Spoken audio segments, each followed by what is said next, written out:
La grâce et la paix par Jésus de Nazareth, le ressuscité du troisième jour. Nous bénissons le Seigneur pour cette nouvelle vidéo. Que tout honneur et la gloire soient rendus à notre Seigneur et Sauveur Jésus-Christ pour la vie qu'il nous donne, pour la santé. Nous le disons merci. Et je remercie aussi tous les bien-aimés dans le Seigneur qui m'encouragent au travers toutes ces vidéos, ces audios qui sont faits pour vos commentaires, pour vos prières, pour vos jeûnes, pour votre soutien. Que l'honneur et la gloire soient rendus à notre Seigneur et Sauveur Jésus-Christ. Voilà, alors aujourd'hui, j'aimerais nous faire une petite vidéo d'exhortation sur l'importance de la méditation de la parole.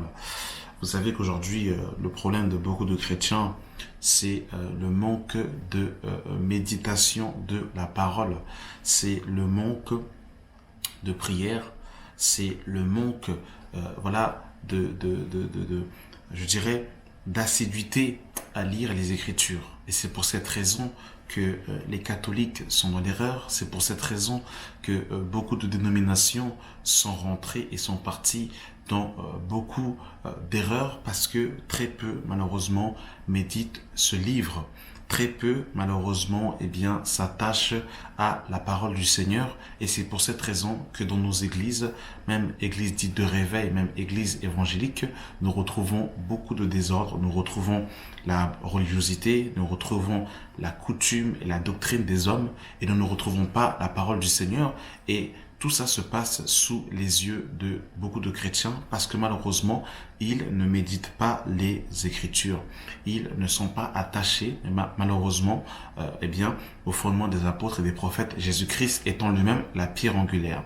Alors, il est important, bien-aimés dans le Seigneur, de pouvoir examiner les Écritures, de pouvoir aussi s'accoutumer à lire et de ne pas attendre qu'un homme de Dieu nous donne tous les enseignements sans que nous-mêmes nous puissions aller faire nos propres recherches.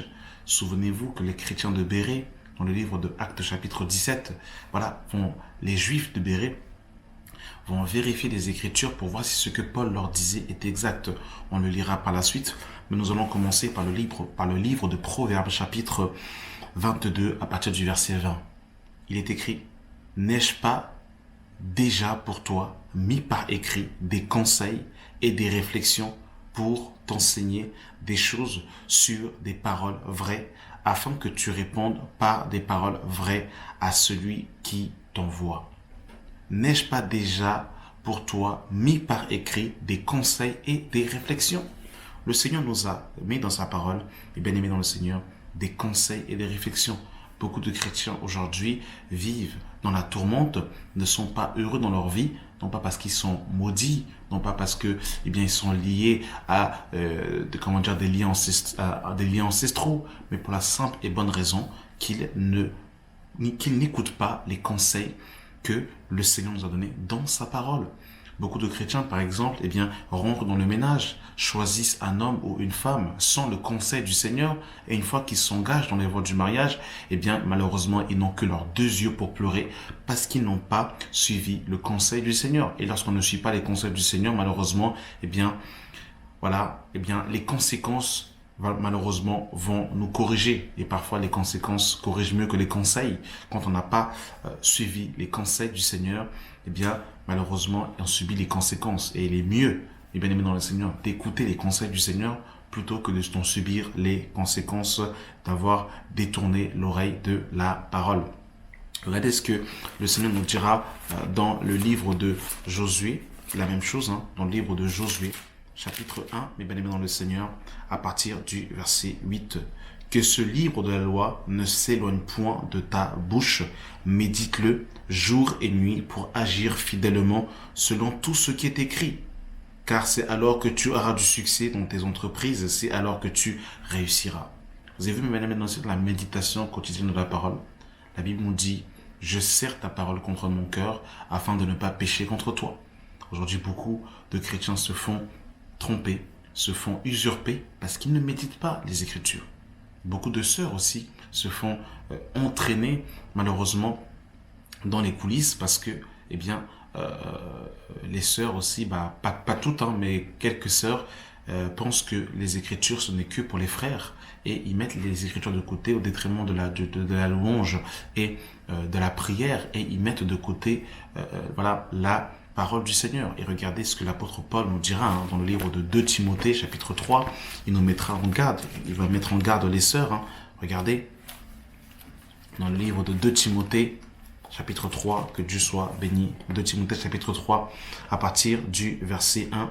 Sache que dans les derniers jours, il y aura des temps difficiles, car les hommes seront égoïstes, amis de l'argent, fanfarons, hautains, blasphémateurs, rebelles à leurs parents, ingrats, irreligieux, insensibles, déloyaux, calomniateurs, intempérants, cruels, ennemis des gens du bien, traîtres, emportés, enflés d'orgueil, aimant le plaisir plus que Dieu, ayant l'apparence de la piété, mais en réunion ce qui en fait la force. Éloigne-toi de ces gens-là. Il y en a parmi eux qui s'introduisent dans des maisons et qui captivent des femmes d'un esprit faible et borné, chargé de péché, agités par des passions de toute espèce. Apprenons toujours et ne pouvons jamais arriver à la connaissance de la vérité. Donc ça, c'est vraiment dramatique, où des sœurs se font entraîner dans les maisons. Les sœurs sont la proie des faux prophètes. Les sœurs sont la proie des faux frères. Les frères sont la proie des orgueilleux qui veulent le micro. Et malheureusement, elles sont la proie des frères. Donc vraiment, mes sœurs, je vous encourage vraiment aussi à méditer la parole. Beaucoup de sœurs sont tombées, soi-disant, amoureuses par des personnes qui n'étaient pas serviteurs de Dieu, juste parce qu'ils avaient une Bible lourde et qu'ils ont pris 2 versets. Ils ont séduit le cœur de beaucoup de sœurs, malheureusement. Et je terminerai par un dernier passage dans le livre de Romains, que Dieu soit béni, dans le livre de Romains. J'avais dit acte 17. Acte 17. Alors, avant le dernier passage, je dois reprendre le livre de Romains. Regardez ce que la Bible nous dit. Romains 16, à partir du verset 17. Je vous exhorte, frères, à prendre garde à ceux qui causent des préjudices et des scandales au préjudice de l'enseignement que vous avez reçu. Éloignez-vous d'eux, car de tels hommes ne servent pas Jésus-Christ, mais notre Seigneur, mais leur propre vente. Et par des paroles douces et flatteuses, ils séduisent le cœur des simples. Voilà. Donc, par des paroles douces et flatteuses, ils séduisent le cœur des simples. C'est pour cette raison, les bien-aimés dans le Seigneur, que nous devons vraiment veiller. C'est pour cette raison que nous devons méditer les Écritures, méditer la parole pour ne pas se laisser séduire. Et dans le livre de Actes chapitre 17, à partir du verset 10, il est écrit, donc pour moi, Acte 17, à partir du verset, je pense pas du verset 10, effectivement. Aussitôt, les frères firent partir de nuit Paul et Silas pour Bérée. Lorsqu'ils furent arrivés, ils entrèrent dans la synagogue des Juifs.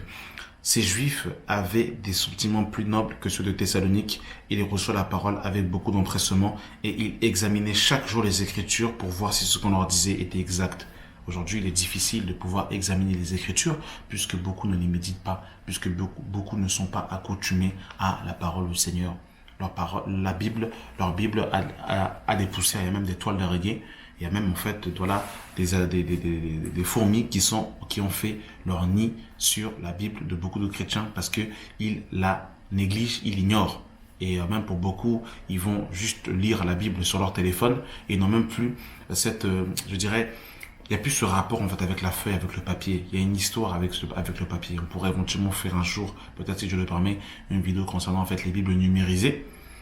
Non pas que je dis pas que celui qui lit la Bible numérisée n'est pas de Dieu, parce que moi ça m'arrive dans les transports en commun quand j'ai pas ma Bible physique de lire ma Bible sur mon portable par exemple ou sur ma tablette, ça m'arrive.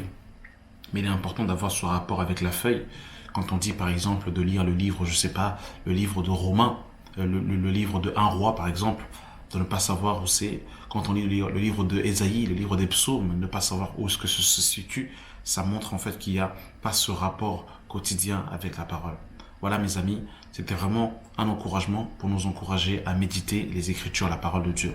Voilà mes bien-aimés, que la grâce et la paix soient avec vous, au nom de notre Seigneur le Sauveur Jésus-Christ. Amen.